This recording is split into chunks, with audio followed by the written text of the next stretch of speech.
Hello everyone. Today we will move on to the short notes of paper 3 topic 2, issues of poverty, unemployment, social justice and inclusive growth.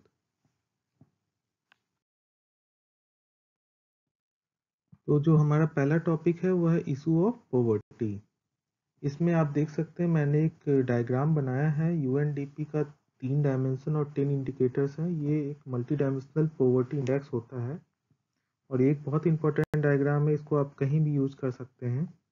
In fact इस diagram के basis पे आप कई सारे answers लिख सकते हैं पॉवर्टी से रिलेटेड अगर कोई क्वेश्चन होता है तो। इसमें देखिए 3 मेन इंडिकेटर हैं, health, education and standard of living.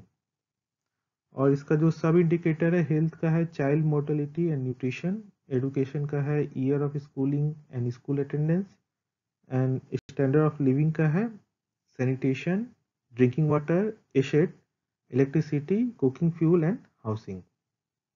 तो ये बहुत हैंडी है ये पॉवर्टी का डायग्राम और लगभग ये पॉवर्टी को हर एंगल से कवर करता है। इसी तरीके से अनएम्प्लॉयमेंट का एक डायग्राम मैंने बनाया हुआ है। इसमें जॉबलेस ग्रोथ जो है उसके जो रीजन्स होते हैं उसको मैंने टारगेट करके एक डायग्रामेटिक फॉर्म में रिप्रेजेंट किया हुआ है। जैसे poor education and health, stagnant agriculture, feeble manufacturing, low employing service sector, additional problem of investment and ease of doing business, weak social sector. So these are the main indicators, main factors responsible for jobless growth. तो jobless growth पे अक्सर question आ ही जाते हैं, तो इसके लिए ये diagram काफ़ी हैंडी होगा। इसी तरीके से इंक्लूसिव ग्रोथ पे आप देख सकते हैं, इंक्लूसिव ग्रोथ में जो एलिमेंट्स ऑफ इंक्लूसिव ग्रोथ हैं उसको डायग्रामेटिक फॉर्म में रिप्रेजेंट किया गया है। पहला है environmental protection, agriculture development, poverty plus employment reduction, this is also very important. Than equal distribution of income, social sector development, reducing regional disparities, industrial development. तो इसको आप देखिए एलिमेंट ऑफ इंक्लूसिव ग्रोथ है, इसके बेसिस पे भी inclusive growth पे question जो आते हैं वो लिख सकते हैं बहुत ईजिली। इसमें लगभग मेन डायमेंशन सारे कवर्ड हैं। इसके अलावा मैंने इसमें कोट करने के लिए OECD, NITI Aayog, strategy for India at 75, NSSO, PLFS survey, ये सारे सर्वेज हैं जिसको आप कोट कर सकते हैं, जिनके फिगर्स आप कोट कर सकते हैं आंसर लिखने में। कुछ डेटा भी है इसमें, जैसे पॉवर्टी का MPI 2018 multi dimensional poverty index का डेटा है ये, जिसमें आप देखेंगे लिखा है 2005-6 से 2015-16 तक we have lifted around 271 million people out of poverty. तो ये सारे ऑथेंटिक डेटा हैं जिसको यहाँ पे यूज किया गया है। जो नेक्स्ट टॉपिक है हमारा वो है issue of inclusive growth. Inclusive growth का ओईसीडी का एक बहुत छोटा सा अच्छा डिफिनेशन है कि economic growth distributed across society and creates opportunities for all. तो इसको इंक्लूसिव ग्रोथ कहते हैं। तो ये डिफिनेशन कहीं भी आप कोट कर सकते हैं। फिर हमने इसमें एलिमेंट बताया है इंक्लूसिव ग्रोथ के, skill development. 30% youth are NEET. NEET का फुल फॉर्म होता है नॉट इन एजुकेशन, एम्प्लॉयमेंट और ट्रेनिंग। तो इसको आप कहीं भी कोट कर सकते हैं, स्किल डेवलपमेंट से रिलेटेड ये बहुत अच्छा डेटा है। दूसरा है फाइनेंशियल इंक्लूजन। इसमें आप vulnerable groups, affordability cost, financial services, इससे रिलेटेड जो है कीवर्ड्स यूज कर सकते हैं। फिर टेक्नोलॉजिकल एडवांसमेंट, जिसमें मैन्युफैक्चरिंग, इंडस्ट्रियल रेवोल्यूशन 4.0 की बात हो रही है। ये सारे एलिमेंट हैं जिसको आप इंक्लूसिव ग्रोथ से डायरेक्टली लिंक करके सेंटेंस लिख सकते हैं। पीछे हमने डायग्राम भी देखा है, वहाँ भी एलिमेंट ऑफ इंक्लूसिव ग्रोथ हमने देखा है। तो अभी जो चैलेंजेस हैं वो देख लीजिए, poverty, unemployment, agriculture backwardness, regional disparities, ये वही सारे चैलेंजेस हैं जो पीछे मैंने डायग्रामेटिक फॉर्म में बनाया हुआ भी है। तो इसमें कुछ डेटा लिखे हैं। पॉवर्टी का तो सेम डेटा है। अनएम्प्लॉयमेंट का पीएलएफएस सर्वे की बात हुई थी एनएसएसओ की, तो urban unemployment rate is 7.8%, rural 5.3%, total 6.1%। ये थोड़ा चेक करना पड़ेगा, आई थिंक प्रीवियस ईयर्स का ही है, 2018-19 के अराउंड का ये डेटा होगा। एग्रीकल्चर बैकवर्डनेस में हमने लिखा है 44% people are still dependent on agriculture, and it contributes around 16.5% to the GDP. Then regional disparities में जैसे केरला की लिटरेसी रेट बहुत हाई है, 93% है, बिहार की बहुत ही कम है, 63% अराउंड है, तो इसको आप शो कर सकते हैं। फिर हमने मेजर्स में दिखाया है इंक्लूसिव डेवलपमेंट इंडेक्स, जो वर्ल्ड इकोनॉमिक फोरम का इंडेक्स है, उसमें इंडिया की पोजीशन है 62 out of 74, that is list inclusive among G20 countries. इसको आप देख के बता सकते हैं अभी क्या स्टेटस है। Then social progress index, global slavery index, ये सारे इंडेक्सेस भी आप कोट कर सकते हैं। अपडेटेड फिगर्स आपको मिल जाएंगे इजीली इंटरनेट पे। सॉल्यूशन में मैंने लिखा है नीति Aayog strategy for India at 75, जिसमें हमने 3-4 इंपॉर्टेंट पॉइंट्स दिए हैं। रैपिड ग्रोथ होना चाहिए, टेक्नोलॉजी को लेवरेज करिए आप, make higher education more inclusive, JAM trinity का यूज कीजिए, Jan Dhan, Aadhaar and mobile. Then food security के लिए मैंने बताया हुआ है कि ये भी बहुत इंपॉर्टेंट है इंक्लूसिव ग्रोथ के लिए। इसके 3 कीवर्ड्स होते हैं, अफोर्डेबिलिटी, अवेलेबिलिटी एंड एसेसिबिलिटी। बाकी क्वालिटी एंड नेचुरल रिसोर्सेज, ये सारे इंपॉर्टेंट कीवर्ड्स हैं जो इंक्लूसिव ग्रोथ के क्वेश्चन लिखने में बहुत हैंडी होंगे। ये जो हमारा नेक्स्ट टॉपिक है, इशू ऑफ अनएम्प्लॉयमेंट। तो ये मोस्टली जो ये टॉपिक मैंने प्रिपेयर किया है, ये इकोनॉमिक सर्वे से डेटा लिया गया है।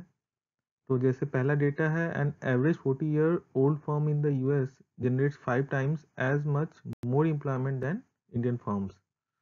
तो ये बहुत अच्छे से कैप्चर करता है कि मैन्युफैक्चरिंग तो ग्रो हो रहा है, बट एम्प्लॉयमेंट ग्रो उस रेट से नहीं हो पा रहा है।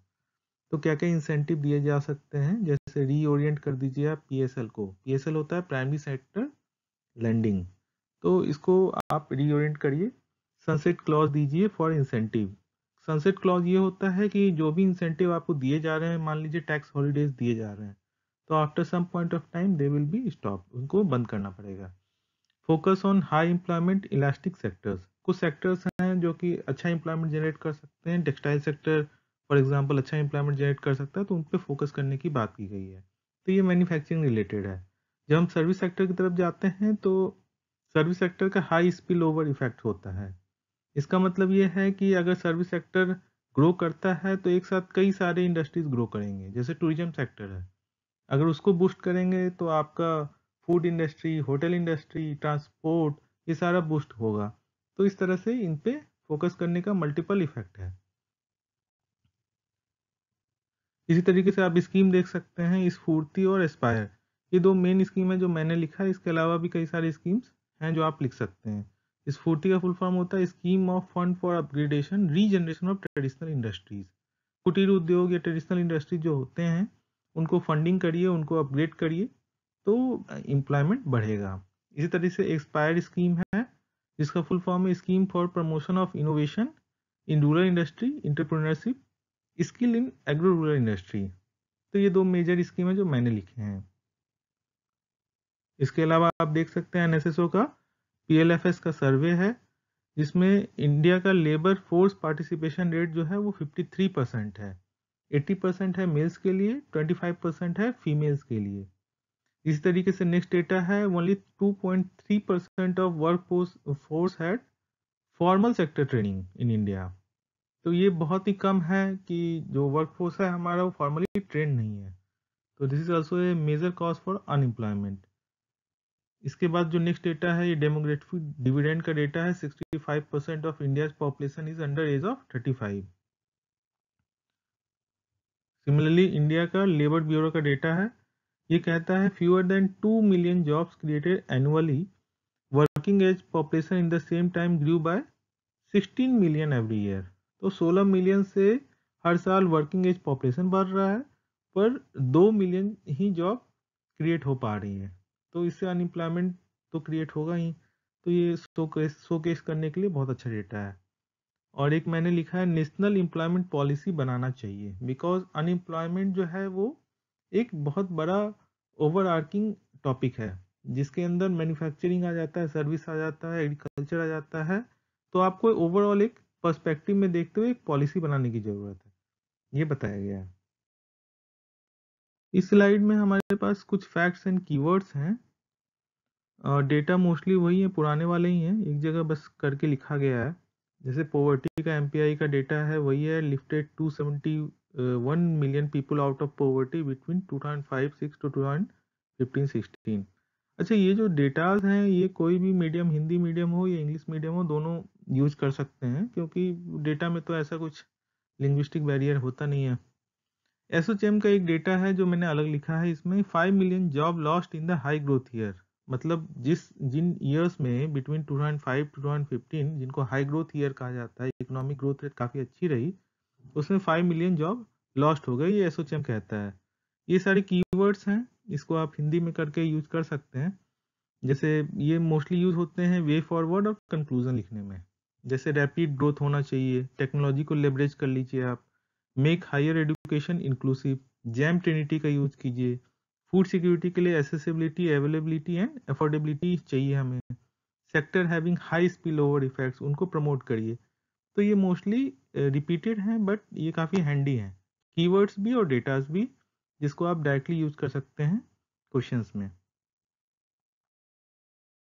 ओके, थैंक यू all, और next video I will try to upload in next 2-3 days on next topic.